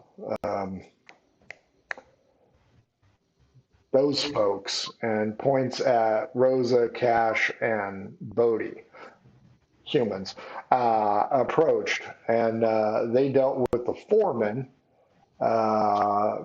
Mr. Whip, and that cut short our beating, and we were told to return to our rooms. But first we had to wash the blood off and get presentable. And we should have left, but we didn't. But we kind of overheard what happened. And these guys said that Mr. Claymore owed them money and he had failed to meet the deadline. And that meant one thing: deadlines. And then they got into a fight with Mr. Whip, and another couple of guys ran in and they cut them down, and then they started to pour some kind of fluid that smelled really bad all over the floors. And we kind of figured what was going on, because then they grabbed torches. So we ran out the back and tried to warn some of the others. And then we fled into the woods, and we've been hiding there ever since. Okay. I console them a little bit about how awful that was. What did the humans look like? Descriptions like hair color, height, men, women. I assume you're translating for this one? Yeah. The ladies report that there were two men, kind of like Bodie, but not, whatever that thing is. And not that outfit, because Arden really likes his chaps, but now at least he's wearing pants. So he's wearing pants, and now he's wearing chaps on the outside. And she describes him, not a great description. Fia, give me a wisdom check.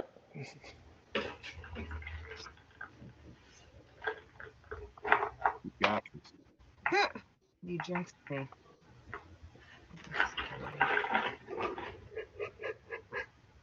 What? That is a 6. 6 plus my wisdom. Okay. 7.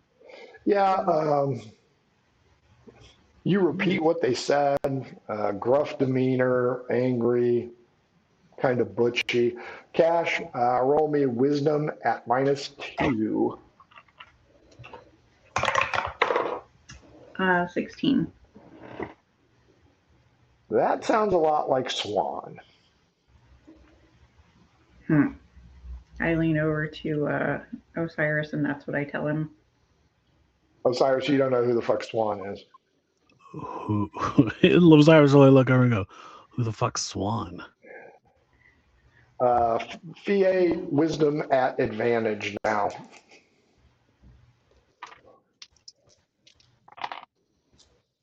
Now I got a 16. Swan and Ajax were the true dickhead guards.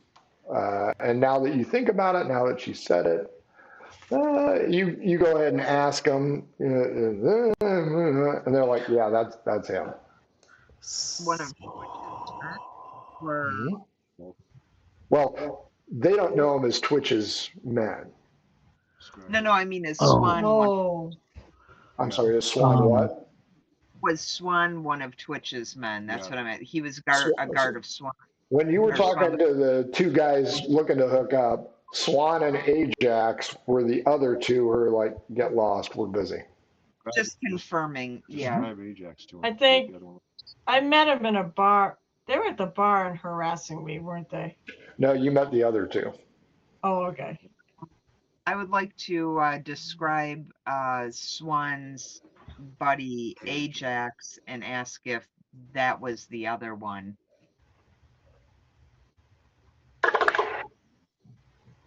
Yes.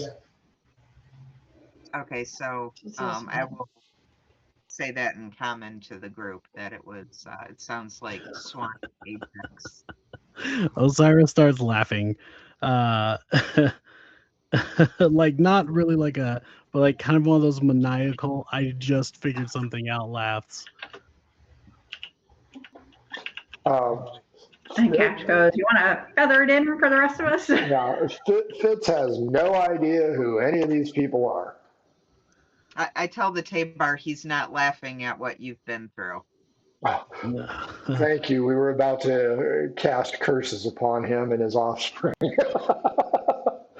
I tell them, "You sleep a dish, you know. I love you, and you are." It's somebody's. I think, based on this, somebody is pulling his strings. Oh, like he's not in charge. He's not in charge of anything. He's the patsy. He's the fall guy. He's Lee Majors? Yeah.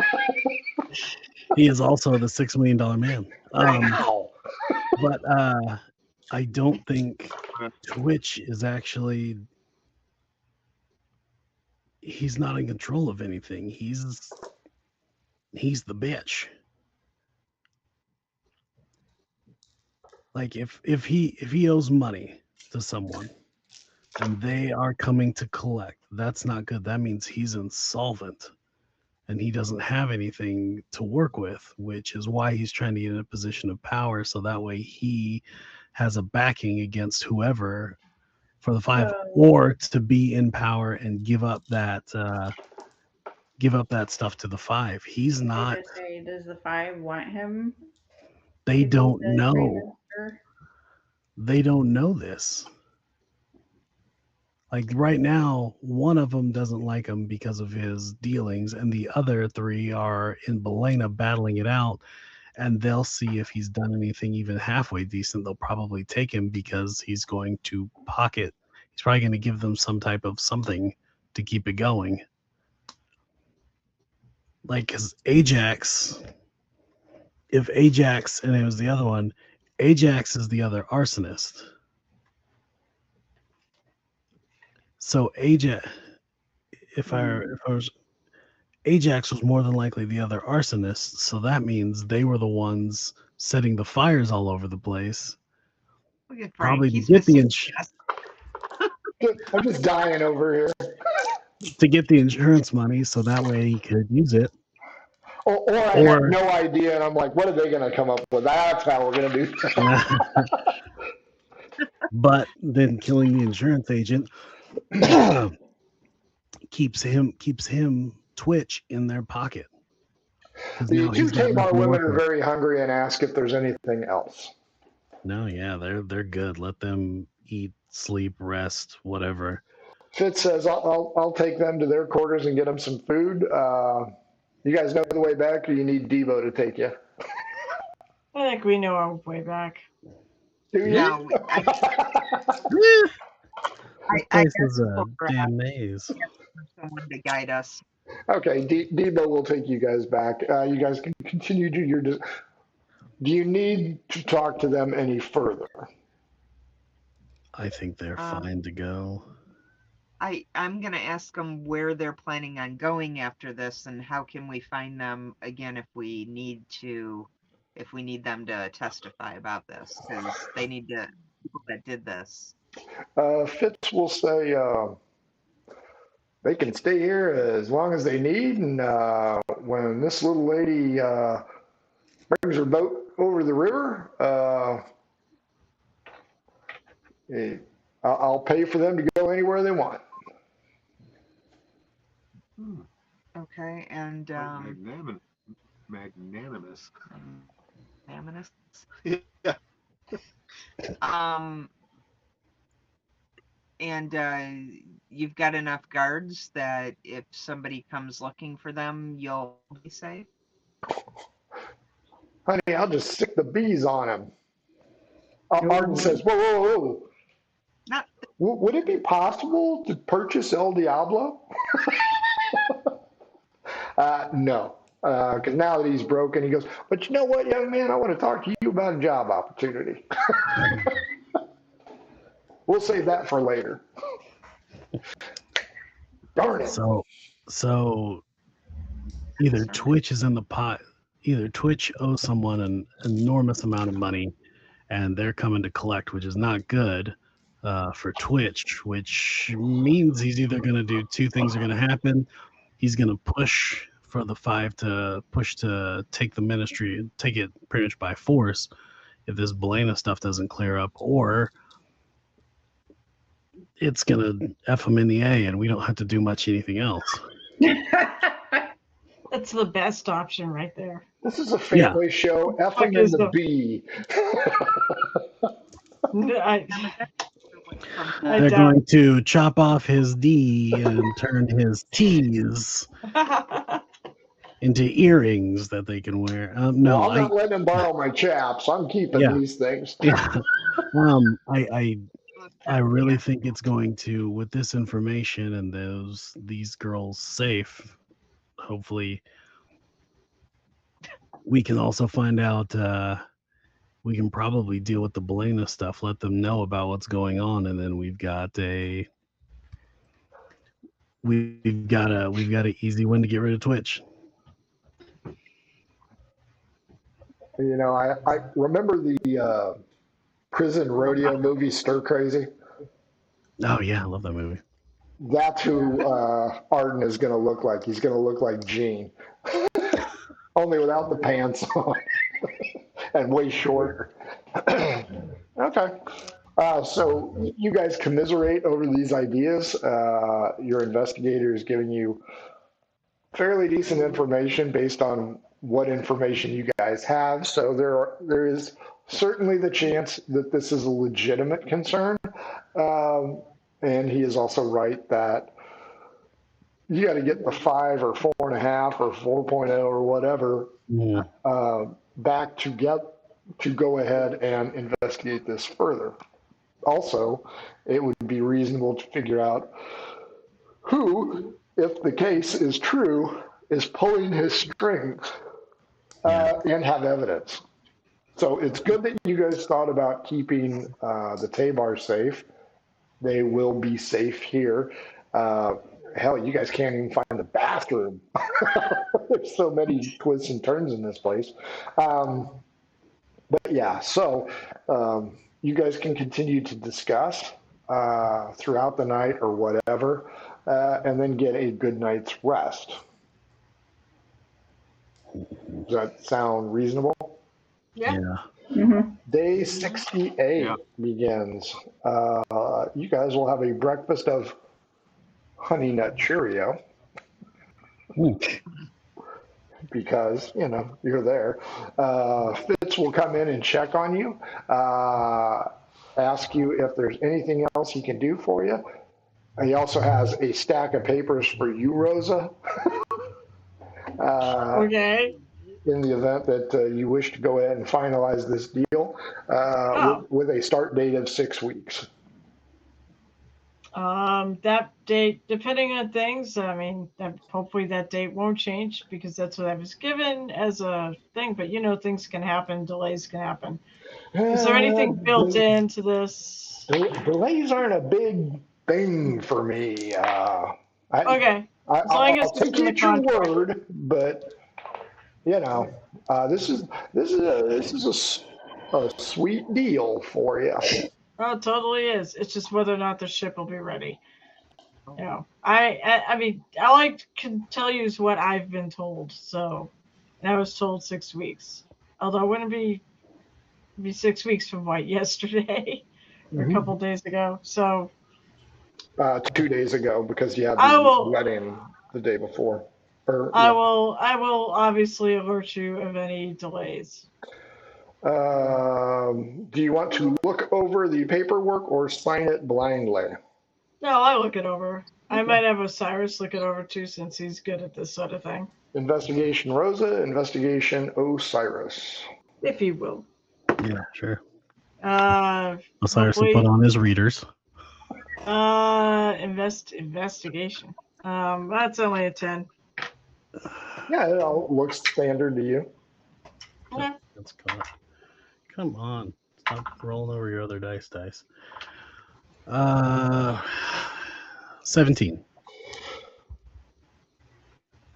Osiris, it appears to be a standard contract for transportation services. It will enlist Rosa and her vessel, along with her crew, for a very tidy sum that will exponentially grow depending on how many of the plantation owners sign on.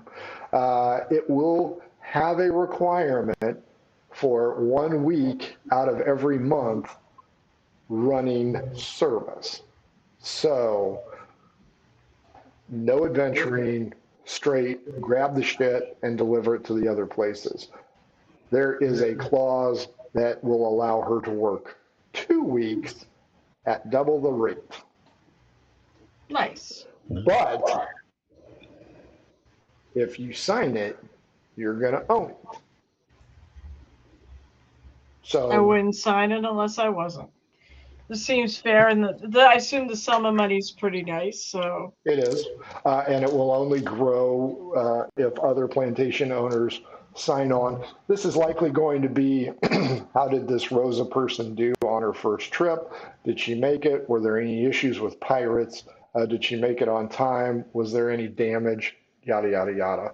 And Osiris, you'll also see standard clauses of you break it, you buy it, you reimburse, blah, blah, blah. No loopholes that you can find. There's no do we cheat them and how kind of language in there. So it all seems pretty straightforward. But Rosa, you need to realize that if something happens, doesn't matter whose fault it is, you're on the hook. So if I give you 10,000 silver worth of shipment, there better be 10,000 silver on the dock. That's fair. Do you sign it? Yeah. It's all fair in line. Yep. Nothing weird about it. Sure. Osiris doesn't see anything. You don't see anything. Everything looks to be normal. He goes, One other thing not associated with the contract, you will be keeping me apprised of the status of your ship, correct, Missy? Call me Rosa, please. Yes, Captain Rosa. That work? Rosa's fine, but Captain Rosa sounds pretty cool. Yeah, I will. He motions to Debo. Debo presents you with a silver bird cage and what appears to be a metal parrot. How does this work? Well, very simply, he goes, you take a piece of parchment, scrawl it in, give it to the bird through the cage. It holds it in its mouth, and then you open up the cage and let it go, and it'll come in. Give it the sheet before you open the cage. So this is a mechanical parrot. Yep. And keep the cage after it's gone. Right. It acts as a homing device. Can't wait for LK to open that cage. I'll break his goddamn fingers. Let him play with it. It'd probably be fine. No, I will break his goddamn fingers if he does, just so you know. So Fitz is like, well, I hope you like my little ranch. I will speak with the others. I'll start with Sanders Plantation, especially since, did you guys tell him you dealt with him? Yeah. Okay. Yeah. Especially since you dealt with him, I assume it went okay. Yeah, he's an incredibly cordial person. Oh, good. I'll tell him that he's a cordial. We got some cordials back there. I think there's cherries in them. Nice. He goes, where are you guys headed next? Well, that's a great question because it's Isn't it, do we though? do we go to Balaena or do we go to Balaena and deal with that, or do we push the muscle to try and get information off of them? Shit. Oh, did I give you guys a quandary? Damn it. Sounds so sad and broken up over this. Yep. You know what? You guys think it over. You guys discuss it on email, and you guys shoot me an email sometime before next Sunday so that I can prep, and we will go from there because it is almost 8:30. Rosa, aka Little Lady, aka Carol, what did you think? It's cool. Well, I guess Rose's future looks like it's being a legitimate tradesperson, shipping stuff around instead of piracy. But Just who knows? 1 week. We'll just see. 1 week out of it. Just 1 week out of every month. That's right. That's It can be true. I could be a 3 weeks pirate. pirating. I'd still be a pirate even with that. Suddenly they have more silver in their pile. Like, where'd all this come from? Money laundering. Mike, aka Bodie, what'd you think? That was a lot of fun. Bodie didn't have to be the one with no pants on this episode, so a little change of pace. Didn't have to. You could have volunteered. Did you want to? And LK always learned something, you know, he likes to mimic. So this episode, he learned how to tip his hat from Rosa, and cool. he learned how to look very concerningly through paperwork from Osiris. I didn't realize that he actually learned to tip his fez from me, but that's cool. And keep in mind, Oh, yeah. for both of you, LK really likes that bird. Oh boy. I'm telling you right now, I'm warning you, Bodie, if LK fucks with the bird, I will fucking... Actually, I think the thing of it is, it's a mechanical bird. It's not an actual bird. So he's got the 2 points. So I think what happens is if he gets released, he'll go home and then he'll eventually come back. I don't think it's like that doesn't bode well for accuracy now, does it? Doesn't seem to be following the instructions as given. You're still letting him out. You still let him out, whether he's got anything in the. Yeah, they might get a parrot without a message. That's the way I view it. Sure. But he'll come back. But he will come back. Yeah, with it. You're fired. Fie, little missy, the, what did I call you? Equestriana? What was it? Yeah, Equestriana. The Equestria or something. Yeah. What'd you think? Lots of fun as always. Sorry, Arden didn't screw the pooch. I was really hoping on fucking him up really bad. For some reason, I really like those annoying little halflings, so I didn't want to see him fail, and I was just kind of instigating something. Well, But yeah, I'm glad he made it, and I'm actually glad it went really well, because, you know, I've got the visual of a halfling in chaps. And, assless. you know, I carry that and smile all week. Jesse, aka Osiris. I'm so happy things are coming together, and some of the answers, some of the things that you keep piecing out, and you get like pieces and pieces, and so you're wondering if it's ever gonna come together. And I'm glad some of it is. I hate having to choose though. But yeah, it's great. It's fantastic as always. Happy to learn something new and to use all those fun skills. Just remember, it's Easter. I have to give you Easter eggs. Nice. Carrie, aka Cash, what'd you think? What'd you think of that halfling, huh? In all his glory. Woo! Yeah, of course, the only time I roll a 20 is then. So, yeah, that was good. That's how it works. And that was my old wood dice, too, so I haven't used those in forever. Oh, there was wood. I'm sure there was. Arden was very happy. Well, that is it, boys and girls, for a little adventure in the atoll. Hope you enjoyed it as much as we did this week. We got the old guys coming in. We got Dawn and Mike and Rich and I. Wednesday morning, 10 o'clock. These guys are in the middle of a dungeon crawl. Actually, they're outside, and they're going to make camp on day 2.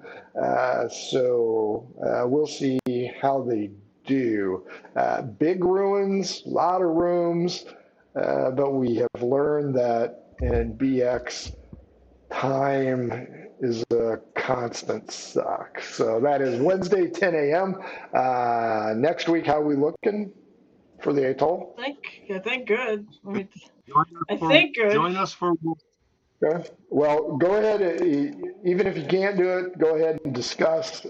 See if you want to go back to Ocasio. See if you want to go to Balaena. See if you want to go check on Goldie, and then vote on it, and then let me know, because I will determine what happens then.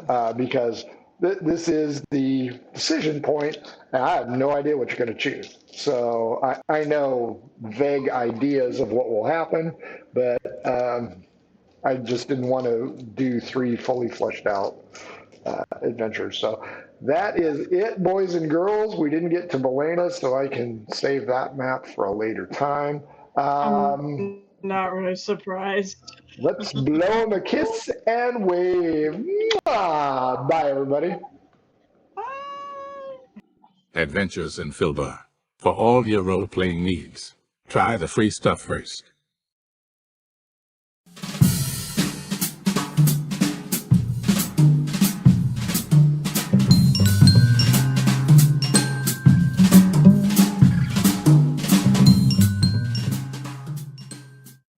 Hello and welcome to our stream. Don't forget to follow us on the socials at mhobo Inc, or you can email us mhoboinc@gmail.com. If you're interested in playing on the stream, get a hold of us. You can also purchase interesting RPG items at our store, and the link is below. We have everything from shirts to skateboards in our shop. Go, take a look. And if you need new math rocks, Catch a Pirate Dog Dice on Twitter for some personalized items if your game stinks. Unlike ours, try some adventure scents by elfishgames.com. They have over 60 different scents and most are pleasant. This aid is perfect for in-person games, especially conventions. Elfish Games also makes how to RPG with your cat, how to cook with your dice, the Shine system if you want to be a gooder writer than me, or try the Radiance Project if you just want to play with yourself. All Fish